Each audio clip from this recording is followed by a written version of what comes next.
Sebelumnya, Assalamualaikum warahmatullahi wabarakatuh. Perkenalkan, nama saya Nuria Hazma Arifatul Ulia, NIM A4102000082, mahasiswa program studi pendidikan matematika, Fakultas Keguruan dan Ilmu Pendidikan, Universitas Muhammadiyah Surakarta.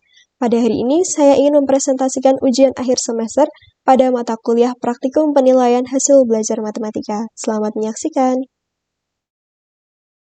Soal yang saya buat yaitu soal pada mata pelajaran matematika wajib kelas 10 semester ganjil dengan materi sistem persamaan linear 3 variabel. Kompetensi dasar 3.3 menyusun sistem persamaan linear 3 variabel dari masalah kontekstual. Kompetensi intinya 3.3.1 mengidentifikasi persamaan linear 3 variabel. 3.3.2 menemukan konsep sistem persamaan linear 3 variabel. 3.3.3 menentukan himpunan penyelesaian dari sistem persamaan linear 3 variabel menggunakan metode substitusi. 3.3.4 menentukan himpunan penyelesaian dari sistem persamaan linear 3 variabel menggunakan metode eliminasi. 3.3.5 menentukan himpunan penyelesaian dari sistem persamaan linear 3 variabel menggunakan metode gabungan atau eliminasi dan substitusi. Kompetensi dasar 4.3 menyelesaikan masalah kontekstual yang berkaitan dengan sistem persamaan linear 3 variabel. Kompetensi intinya 4.3.1 menentukan model matematika dari masalah kontekstual yang berkaitan dengan sistem persamaan linear 3 variabel. 4.3.2 menyelesaikan masalah kontekstual yang berkaitan dengan sistem persamaan linear 3 variabel. Soal HOTS atau Higher Order Thinking Skill adalah soal yang membutuhkan kemampuan analisis tinggi untuk menjawabnya. Kriteria soal yang dibuat, pertama, soal yang dikembangkan bersifat kompleks atau mengaitkan dengan banyak konsep. 2. Soal yang dikembangkan tidak tergolong soal rutin. 3. Soal yang dikembangkan mengaitkan banyak informasi dari banyak bidang. 4. Soal yang dikembangkan memiliki banyak cara penyelesaian. 5. Soal yang dikembangkan memiliki banyak alternatif solusi. 6. Soal yang dikembangkan menuntut siswa untuk berpikir kritis dalam menyelesaikannya. Selanjutnya, soal yang dikembangkan menuntut siswa untuk berpikir kreatif dalam menyelesaikannya. 8. Soal yang dikembangkan menggunakan ilustrasi, baik berupa gambar atau narasi kontekstual. 9. Soal yang dikembangkan menggunakan kalimat atau kata yang mudah dipahami untuk anak SMA. 10. Soal yang dikembangkan tidak menggunakan kalimat yang bersifat ambigu. 11. Soal yang dikembangkan bersifat lugas dan tegas. 12. Soal yang dikembangkan sesuai dengan standar kompetensi. 13. Soal yang dikembangkan sesuai dengan indikator dan kisi-kisi. Dan yang terakhir, soal yang dikembangkan memiliki materi yang valid. Soal yang saya buat ada 5. Yang pertama, toko Jaya Tulis selalu memberikan diskon 10% di hari Jumat untuk setiap pembelian alat tulis dan memberi diskon 15% untuk setiap pembelian minimal 35.000. Di hari Jumat, Haris, Budi, dan Dio pergi ke toko tersebut. Haris membeli sebuah stick note, 3 buku tulis, dan 2 pensil, kemudian membayar 22.500. Budi membeli sebuah stick note, 2 buku tulis, dan 3 pensil, lalu membayar 18.000. Sedangkan Dio membeli 2 buku tulis dan 4 pensil, kemudian membayar 14.400. Jika harga yang dibayar oleh Haris, Budi, dan Dio merupakan harga setelah mendapat diskon, berapa harga stick notes, buku tulis, dan pensil sebelum didiskon? Pada soal nomor 1 ini menggabungkan antara materi sistem persamaan linear 3 variabel dengan aritmetika sosial. Soal yang kedua, Ira membuat 3 wadah yang berbentuk balok. Kerangka wadah tersebut terbuat dari kawat, sedangkan bidang sisinya akan dibalut dengan kain. Kerangka wadah pertama memiliki panjang 6x cm, lebar 5y cm, dan tinggi 3z cm, dan memerlukan 236 cm kawat. Untuk kerangka wadah kedua memiliki panjang 4x cm, lebar 2y cm, dan tinggi 3z cm, dan memerlukan 148 cm kawat. Volume dari wadah kedua adalah 1440 cm/3. Jika wadah ketiga memiliki panjang 2x cm, lebar y cm, dan tinggi z cm, dan memerlukan 68 cm kawat, berapa masing-masing panjang, lebar, dan tinggi wadah yang dibuat oleh Ira? Pada soal nomor 2 ini menggabungkan antara materi sistem persamaan linear 3 variabel dengan geometri bidang. Geometri ruang. Untuk soal yang nomor 3, yaitu Abdul memiliki 3 buah akuarium yang akan diisi ikan hias. Akuarium pertama memiliki panjang 2,2 desimeter, lebar 2,2 desimeter, dan tinggi 2,3 desimeter, dengan volume total 512 desimeter/3. Akuarium kedua memiliki panjang 2 X desimeter, lebar 2,2 Y desimeter, dan tinggi 2 pangkat Z desimeter dengan volume total 32 desimeter pangkat 3. Sedangkan akuarium ketiga memiliki panjang 2 pangkat X desimeter, lebar 2 pangkat 2 Y desimeter, dan tinggi 2 pangkat 2 Z desimeter dengan volume total 64 desimeter pangkat 3. Ikan koi yang dibeli oleh Abdul memiliki panjang 0,3 meter dapat ditampung oleh ketiga akuarium. Jika Abdul memiliki ikan arwana dengan panjang 0,5 meter, selidiki akuarium mana yang dapat menampung ikan arwana tersebut. Nah, untuk soal nomor 3 ini, menggabungkan antara sistem persamaan linear 3 variabel dengan geometri ruang dan eksponensial. Soal yang keempat, Arifah bekerja sebagai reseller tas. Suatu hari, Arifah membeli tas di toko A, B, dan C yang sedang mengadakan diskon 25% untuk setiap pembelian barang dan diskon 20% untuk setiap pembelian tas di atas 300.000. Pertama-tama, dia pergi ke toko A untuk membeli 3 tote bag, 2 tas rajut, dan 4 tas selempang, lalu membayar 210.000. Selanjutnya, Arifah pergi ke toko B membeli 3 tote bag, 1 tas rajut, dan 2 tas selempang, kemudian membayar 150.000. Terakhir, Arifah pergi ke toko C membeli 1 tote bag, 1 tas rajut, dan 1 tas selempang, lalu membayar 75.000. Harga dibayar oleh Arifah di setiap toko merupakan harga setelah didiskon. Jika Arifah akan menjual tas tersebut dengan keuntungan 20% dari harga normal, atau harga tas sebelum didiskon oleh toko A, B, dan C, selidiki tas manakah yang paling murah. Untuk soal nomor 4 ini, menggabungkan antara materi sistem persamaan linear 3 variabel dengan aritmetika sosial. Lalu, untuk soal yang nomor 5, Pak Ilyas, Pak Farhan, dan Pak Fatan memiliki kebun yang saling bersebelahan. Mereka berencana membuat pagar di sekeliling kebun masing-masing agar mudah membedakan kebun satu sama lain. Pak Ilyas memiliki kebun berbentuk trapesium sama kaki yang kelilingnya 56 meter dengan panjang kedua sisi sejajarnya 6 X meter dan 2 Y meter, sedangkan sisi miringnya adalah Z meter. Pak Fatan memiliki kebun yang bentuk dan kelilingnya sama dengan kebun Pak Ilyas, tapi panjang kedua sisi sejajarnya 3 X meter dan 4 Y meter, sedangkan panjang sisi miringnya Z meter.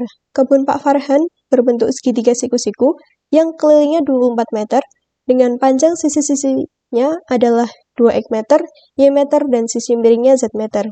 Jika gabungan dari ketiga kebun tersebut membentuk trapesium siku-siku, tentukan luas masing-masing kebun dan selidiki kebun mana yang paling kecil. Untuk soal nomor 5 ini, menggabungkan antara materi sistem persamaan linear 3 variabel dengan geometri bidang. Uji validasi ahli. Kedua guru ahli merupakan guru SMA Negeri 1 Gemolong, yaitu Ibu Nur Widayani dan Ibu Diana. Berikut bukti korespondensinya. Selanjutnya, lembar validasi ahli yang telah diberikan oleh Bapak Naufal, saya ubah ke dalam bentuk Google Form untuk memudahkan proses validasi ahli, dengan tampilan sebagai berikut, dan di sini sudah tertera ada 2 jawaban yang merupakan jawaban dari Ibu Nur Widayani dan Ibu Diana. Selanjutnya, saya ingin melakukan uji reliabilitas Iterator Cohen Kappa dan CVI Icons Value pada hasil Google Form yang telah diisi oleh Ibu Diana dan Ibu Nur. Sebelumnya, saya ingin menjelaskan terlebih dahulu. Uji reliabilitas Iterator merupakan menguji reliabilitas yang dilakukan oleh 2 orang penilai atau rater. Iterator ini memberikan gambaran mengenai tingkat kesepakatan antara rater. Koefisien Cohen-Kappa merupakan ukuran reliabilitas yang menyatakan konsistensi pengukuran oleh 2 orang rater. Selanjutnya, CVI Icons Value. Content Validity Index atau CVI adalah salah satu formula yang digunakan dalam menguji validitas yang melibatkan lebih dari 1 orang penguji atau validator terkait dengan evaluasi ahli. Icons merumuskan formula Icons Value untuk menghitung content validity coefficient yang didasarkan pada hasil penilaian dari panel ahli sebanyak N orang terhadap suatu item dari segi sejauh mana item tersebut mewakili konstruk yang diukur. Saya akan menunjukkan hasil uji reliabilitas Iterator Cohen Kappa dan CVI Icon Value. Sebelumnya, saya ingin memperlihatkan hasil Google Form yang telah diisi oleh Ibu Diana dan Ibu Nur Widayani sebagai berikut.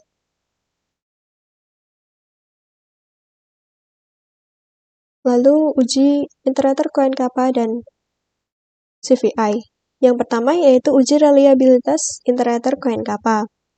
Dari hasil Google Form tadi, saya ubah menjadi 1 dan 0, di mana apabila memilih 1 dan 2 berarti 0 atau tidak setuju, dan 3, 4 berarti sangat setuju, maka ya bernilai 1. Dan diperoleh sebagai berikut. Setelah dianalisis, menghasilkan koefisien kappa 0,66667 dengan kriteria substantial agreement. Selanjutnya untuk icons value, di mana saya tuliskan kalau di sini tetap menggunakan skor yang dipilih oleh Ibu Diana dan Ibu Nurwidayani sesuai yang ada pada Google Form. Sebagai berikut, kemudian setelah dianalisis, kriterianya ini adalah valid tinggi, FT merupakan valid tinggi. Adapun juga yang valid sedang dan ada juga yang valid rendah.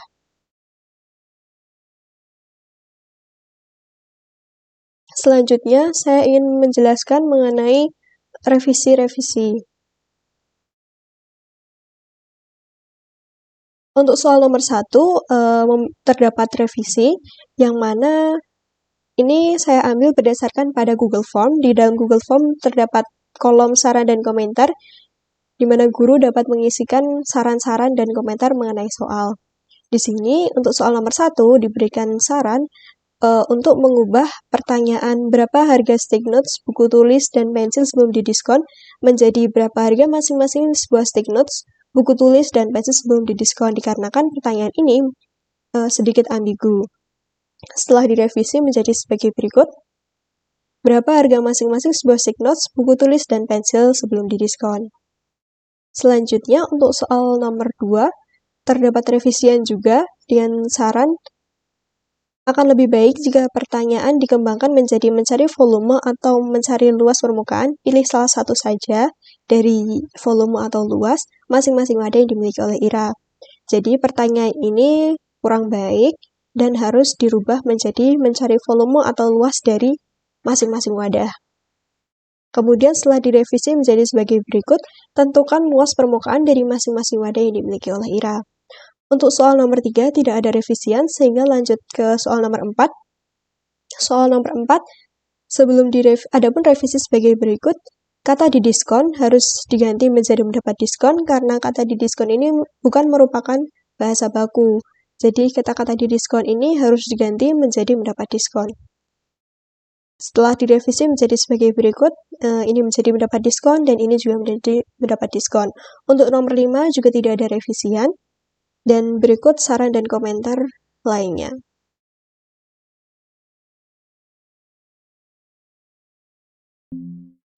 Selanjutnya yaitu adalah uji validasi pengguna. Berikut adalah bukti korespondensi dari validator pengguna.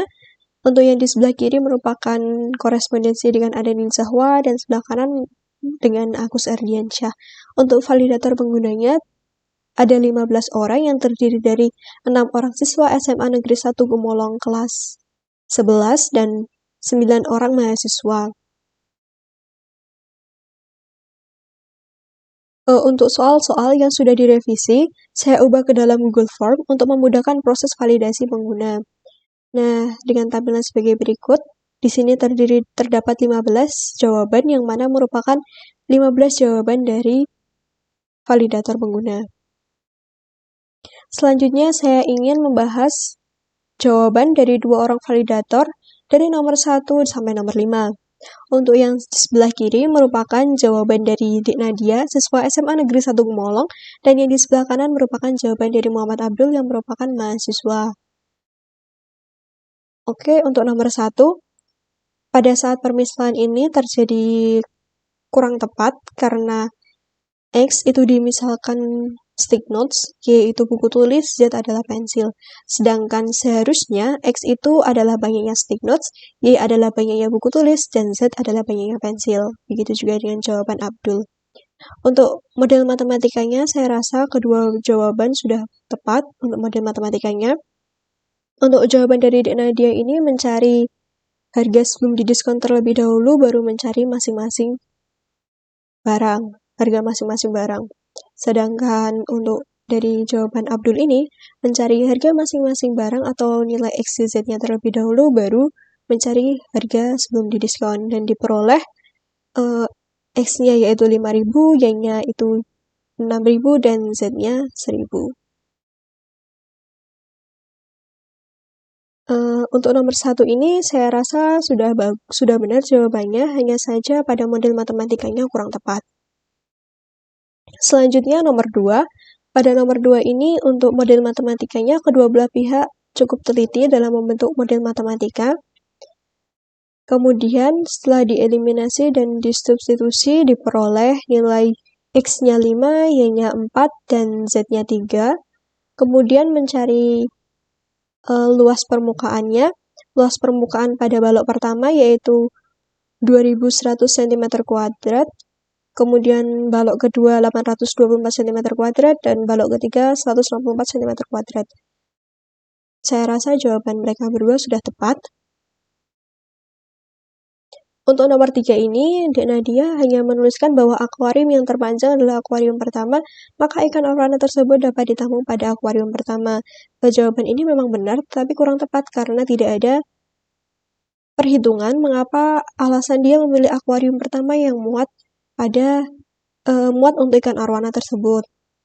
Untuk jawaban dari Muhammad Abdul, diperoleh persamaan yang pertama sebagai berikut, persamaan yang kedua, dan persamaan ketiga sebagai berikut. Kemudian diperoleh nilai Y-nya adalah 1, X-nya 2, dan Z-nya 1. Kemudian panjang dari akuarium pertama adalah 2 pangkat 2X, yang berarti 2 pangkat 2 kali 2 atau 2 pangkat 4, sehingga diperoleh 16 desimeter atau 1,6 meter. Untuk akuarium yang kedua dan ketiga, itu memiliki panjang 2 pangkat X atau 2 pangkat 2 sama dengan 4 desimeter atau 0,4 meter. Nah, karena ikan arowana ini panjangnya 0,5 meter, maka yang muat atau yang dapat menampung ikan arowana adalah akuarium pertama. Selanjutnya soal nomor 4. Di sini saat permisalannya terjadi kurang tepat juga, karena X itu seharusnya banyaknya tote bag, dia harusnya banyaknya tas rajut, dan Z itu seharusnya banyaknya tas lempang. Begitu juga dengan jawaban dari Nadia. Untuk persamaannya atau model matematikanya saya rasa sudah betul. Selanjutnya untuk jawaban dari Nadia ini, dia mencari nilai atau harga-harga sebelum didiskon, kemudian mencari nilai X, Z-nya. Sedangkan untuk jawaban dari Haris ini dan jawaban dari Abdul ini mencari X, Z-nya, kemudian baru mencari harga sebelum didiskon. Dan diperoleh bahwa tas lempang merupakan tas dengan harga jual termurah, yaitu 24.000. Selanjutnya untuk yang nomor 5, saat permisalan model matematikanya kedua belah pihak cukup cermat karena pada soal hanya tertulis sisi miringnya Z, sedangkan pada trapesium sama kaki memiliki dua sisi miring, sehingga seharusnya pada model matematikanya adalah 6X plus 2Y plus Z gitu. Jadi plus 2Z semuanya. Begitu juga dengan jawaban dari Nadia, untuk model matematikanya sudah tepat. Kemudian setelah dieliminasi dan diperoleh nilai X-nya adalah 4, Y-nya adalah 6, dan Z-nya adalah 10. Kemudian luas dari kebun Pak Ilyas yaitu 144 meter persegi. Kemudian luas kebun dari Pak Fatan yaitu 144 meter persegi. Dan luas dari kebun Pak Farhan itu adalah 24 meter persegi. Nah, di sini terjadi kesalahan karena seharusnya luas dari segitiga itu adalah alas kali tinggi. Tapi di sini mungkin kurang teliti sehingga alasnya tertulis 10 bukan 6 begitu.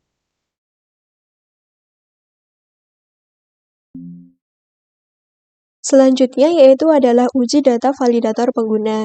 Jadi dari jawaban validator pengguna yang telah disubmit ke dalam Google Form, saya koreksi, kemudian saya lakukan 4 uji yang terdiri dari uji reliabilitas, uji validitas, uji daya beda, dan uji tingkat kesukaran.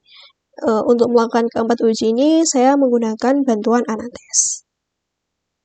Sebelum ke Anates, saya ingin memperlihatkan lembar validasi pengguna yang merupakan jawaban dari masing-masing validator. Dan di sini terlihat ada Google Drive, yang mana Google Drive ini merupakan jawaban dari masing-masing validator. Selanjutnya yaitu adalah Anates. Untuk setiap validator telah saya koreksi jawabannya dan diperoleh nilai sebagai berikut. Selanjutnya uji reliabilitas. Pada hasil jawaban dari validator pengguna diperoleh uji reliabilitasnya 0,57, yang mana 0,57 ini termasuk ke dalam kategori reliabilitas sedang. Selanjutnya kelompok unggul dan asor. Nah, di sini adapun kelompok unggul dan kelompok asor. Selanjutnya untuk daya bedanya. Untuk nomor 1, daya bedanya ada 20%, yang mana 20% ini termasuk ke dalam kategori daya pembeda yang lemah, sehingga soal harus direvisi atau diperbaiki. Untuk yang nomor 2, daya pembedanya ada 25%, termasuk ke dalam kategori daya pembeda yang sedang. Untuk yang nomor 3, yaitu 60,83%, termasuk ke dalam kategori daya pembeda yang tinggi. Untuk nomor 4, yaitu adalah 38%, termasuk ke dalam kategori daya pembeda yang sedang. Kemudian untuk yang nomor 5, itu 37,50%, termasuk ke dalam kategori daya beda sedang. Selanjutnya yaitu tingkat kesukaran. Untuk soal nomor 1, 2, 3, dan 4, termasuk ke dalam soal yang tingkat kesukarannya sedang. Selanjutnya korelasi skor. Nah, di sini terlihat bahwa soal nomor 1 tidak signifikan sehingga tidak valid, soal nomor 2 signifikan maka valid, soal nomor 3 sangat signifikan atau sangat valid, soal nomor 4 dan nomor 5 signifikan atau valid. Saya rasa itu saja yang dapat saya sampaikan. Terima kasih telah menyaksikan presentasi ujian akhir semester saya. Sekian dari saya, mohon maaf apabila ada salah kata. Wassalamualaikum warahmatullahi wabarakatuh.